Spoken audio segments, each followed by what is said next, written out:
نحمده ونصلي ونسلم على رسوله الكريم اما بعد فاعوذ بالله من الشيطان الرجيم بسم الله الرحمن الرحيم ويستعجلونك بالعذاب ولولا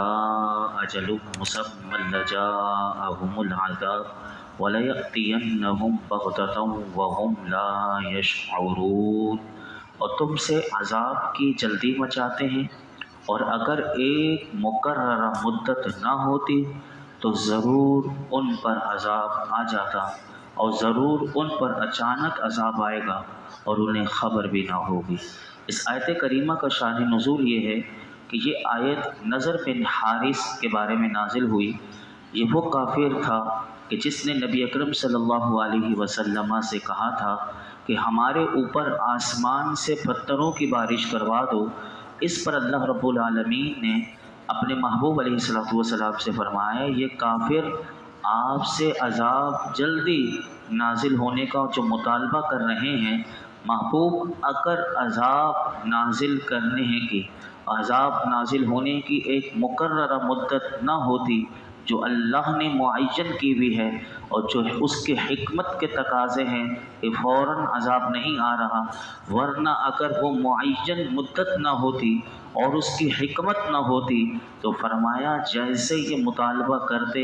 ضرور ان پر عذاب آ جاتا اور اس میں کوئی تاخیر نہ ہوتی، لیکن چونکہ اب ان کے لیے ایک مدت مقرر ہے تو جب وہ مدت پوری ہو جائے گی تو فرمایا ضرور ان پر اچانک عذاب آئے گا اور پھر انہیں اس وقت اس کی خبر بھی نہ ہوگی۔ آگے ارشاد فرمایا یستعجلونک بالعذاب وان جہنم لمحیطۃ بالکافرین یوم یغشاہم العذاب من فوقہم ومن تحت ارجلہم ویقول ذوقوا ما کنتم تعملون۔ تم سے عذاب کی جلدی مچاتے ہیں، اور بے شک جہنم کافروں کو گھیرنے والی ہے، جس دن عذاب انہیں ان کے اوپر سے اور ان کے پاؤں کے نیچے سے ڈھانپ لے گا، اور اللہ فرمائے گا اپنے اعمال کا مزہ چکھو۔ اس آیت میں اللہ تعالیٰ نے دوبارہ ان کافروں کو اگلی بات سمجھائی کہ جو عذاب جلدی نازل ہونے کا مطالبہ کر رہے ہیں، حالانکہ انہیں پتہ نہیں کہ جب یہ میرے پاس آئیں گے تو وہ جو جہنم کا عذاب ہے وہ کافروں کو گھیرے ہوئے ہے، اور ان کافروں میں سے کوئی بھی اگر جہنم میں گیا تو پھر وہ اللہ کے عذاب سے نہیں بچے گا۔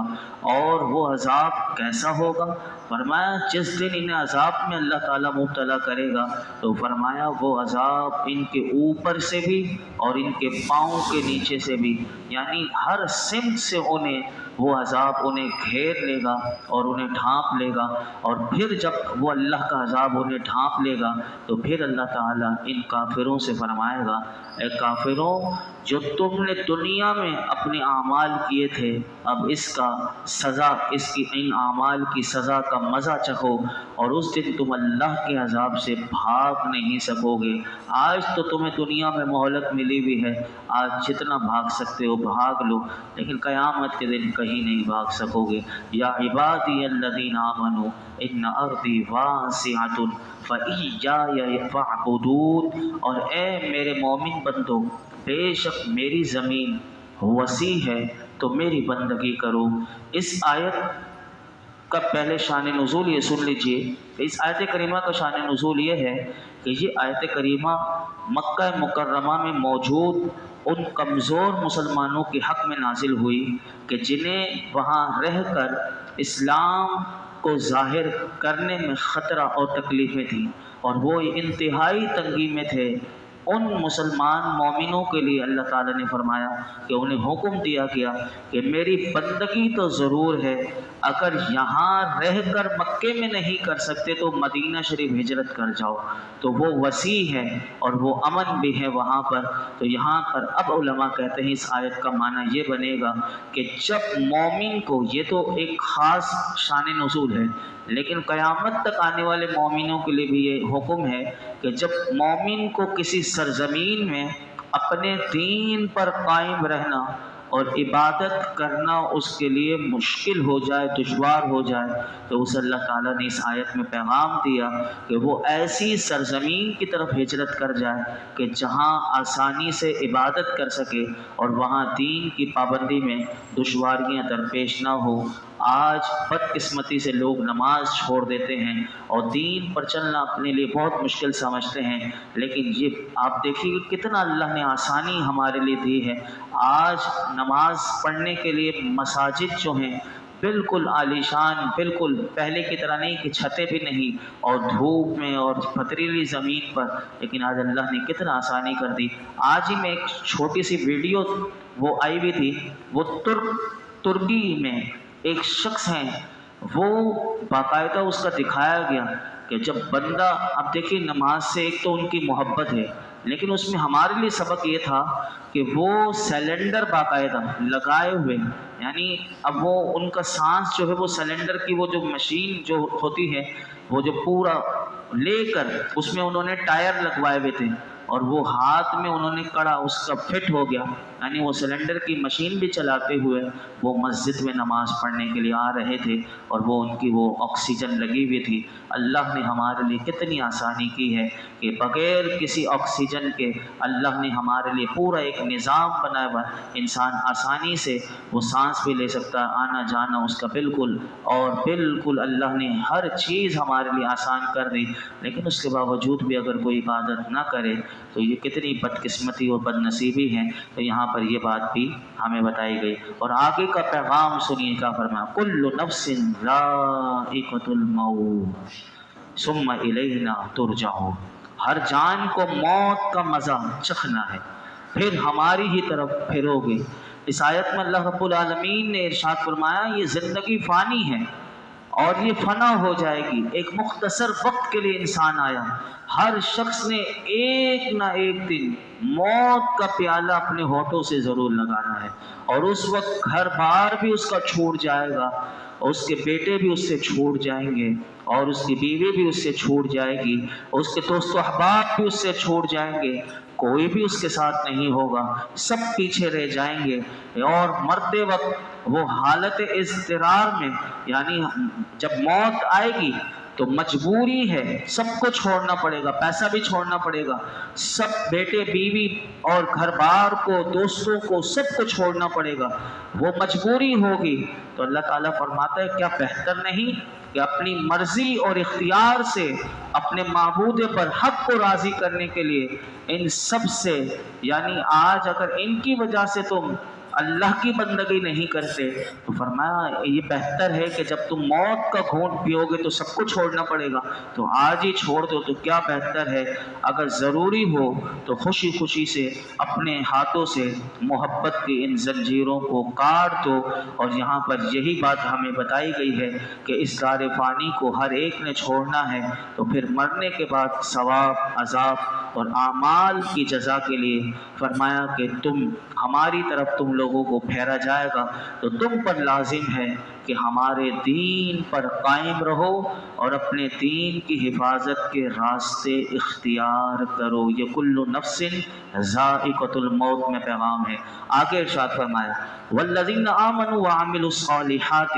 لنبوئنہم من الجنۃ غرفا تجری من تحت الانہار خالدین فیہا نعم اجر العاملین الذین صبروا وعلی ربہم یتوکلون، اور بے شک جو ایمان لائے اور انہوں نے اچھے کام کیے ضرور ہم انہیں جنت کے بالا خانوں پر جگہ دیں گے کہ جن کے نیچے نہریں بہتی ہوں گی، ہمیشہ ان میں رہیں گے۔ عمل کرنے والوں کے لیے کیا ہی اچھا اجر ہے کہ وہ جنہوں نے صبر کیا اور اپنے رب پر ہی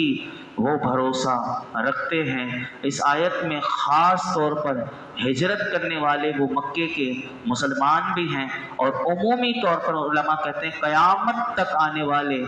ہر نیک کام کرنے والے مسلمانوں کی جزا اس میں اللہ نے بیان کر دی کہ جو بھی نیک عمل کرے گا اس کی جزا سن لو، اللہ کیا دے گا۔ جو ایمان لایا اور نیک عمل کیے، اللہ تعالیٰ ارشاد فرماتا ہے کہ بے شک جو لوگ ایمان لائے اور انہوں نے اچھے کام کیے کہ جس میں یہ ہجرت کرنا بھی داخل ہے، تو ضرور ہم ایسے لوگوں کو جنت کے ایسے بالا خانوں پر جگہ دیں گے کہ اس جنت کا تعارف کروایا کہ جس کے نیچے نہریں بہتی ہوں گی، اور وہ ہمیشہ ان جنت کے بالا خانوں میں رہیں گے، یعنی دنیا کی طرح عارضی رہیں گے اور دنیا کی طرح مسافروں کی طرح کبھی کام میں کبھی ایک بندہ کتنا اپنے گھر میں رہے گا، لیکن فرمایا وہاں ہمیشہ رہے گا۔ اور اچھا عمل کرنے والوں کے لیے کیا ہی اچھا اجر ہے۔ جنت کے بالا خانوں کا اوصاف میرے آقا نے بھی بتایا، سنیے کیسے اور کس کو ملے گا۔ یہ میرے آقا علیہ الصلوۃ والسلام کی 2 حدیث پاک میں آپ کے سامنے رکھتا ہوں، سنیے۔ پہلی حدیث پاک بخاری شریف میں ہے اور جو دوسری میں آپ کو سناؤں گا وہ ترمذی شریف میں ہے۔ بخاری شریف کی حدیث پاک ہے کہ حضرت ابو سعید خدری رضی اللہ تعالیٰ عنہ سے روایت ہے کہ نبی اکرم صلی اللہ علیہ وسلم نے ارشاد فرمایا، بے شک جنتی لوگ اپنے اوپر بالا خانے والوں کو ایسے دیکھیں گے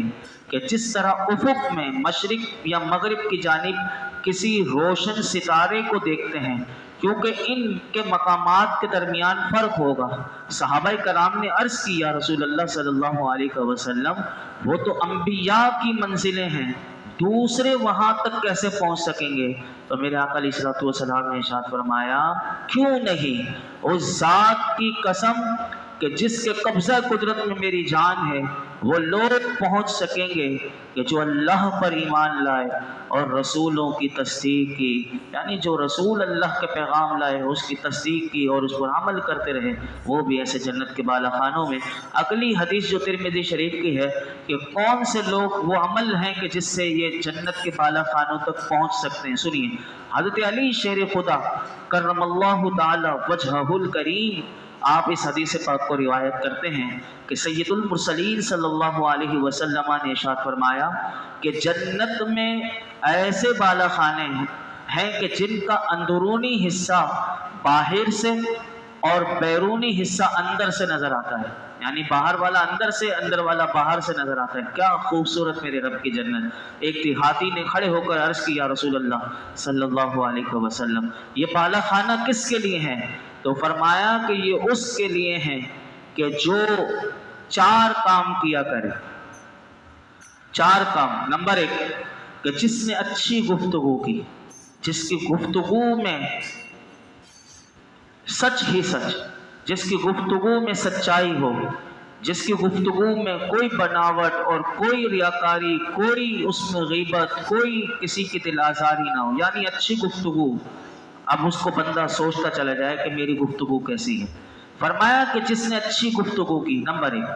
نمبر 2 کھانا کھلایا، یہ کھانا کھلانا یہ جنت کے بالا خانوں تک پہنچاتا ہے۔ نمبر 3 ہمیشہ روزہ رکھا، یعنی روزہ رکھنے کو محبوب رکھا۔ اور نمبر 4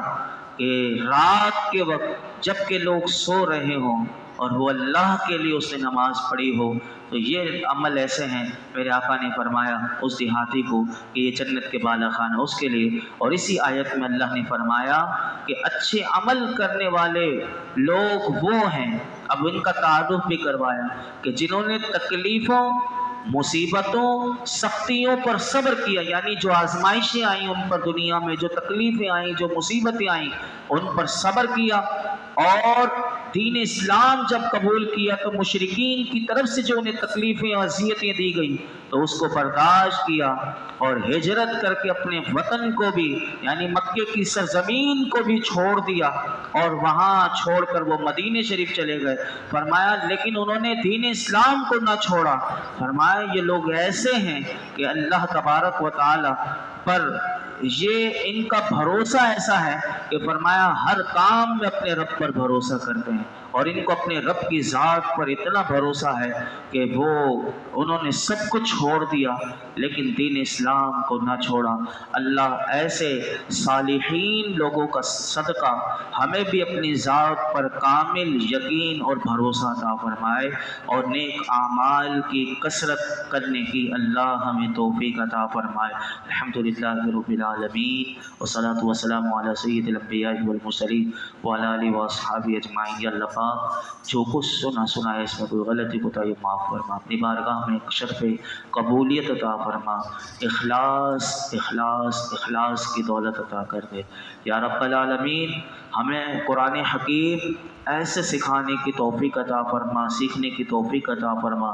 جس طرح تیرے انعام یافتہ تیرے صالحین بندوں نے قرآن کو سمجھا اور سکھایا اور سمجھایا اور عمل کیا۔ اللہ ہمیں بھی ان کے سمجھنے سمجھانے کا صدقہ اللہ ہمارے لیے بھی سمجھنا سمجھانا عمل کرنا آسان کر دے۔ قرآن حکیم کے ایک ایک حرف کا نور دے دے، اس کے سرور، اس کی کیفیتیں، اس کی لذتیں عطا کر دے، ایمان کی مٹھاس دے دے، ایمان کامل عطا کر دے، ہر گناہ سے بچا لے اللہ، ہمیں حقیقی نیک بنا دے اے اللہ، ہمیں جنت الفردوس عطا کر دے، جہنم سے پناہ دے دے، اپنے محبوب کا سچا غلام بنا دے۔ آج تک ہم نے جتنی دعائیں مانگی ہیں اللہ آئندہ مانگتے رہیں گے، سب دعاؤں کو اپنے فضل و کرم سے اپنے محبوب کے صدقے میں اللہ ہماری تمام دعاؤں کو شرف قبولیت عطا فرما۔ وصلی اللہ تعالی علی خیر خلق محمد وعلی آلہ وصحبہ اجمعین۔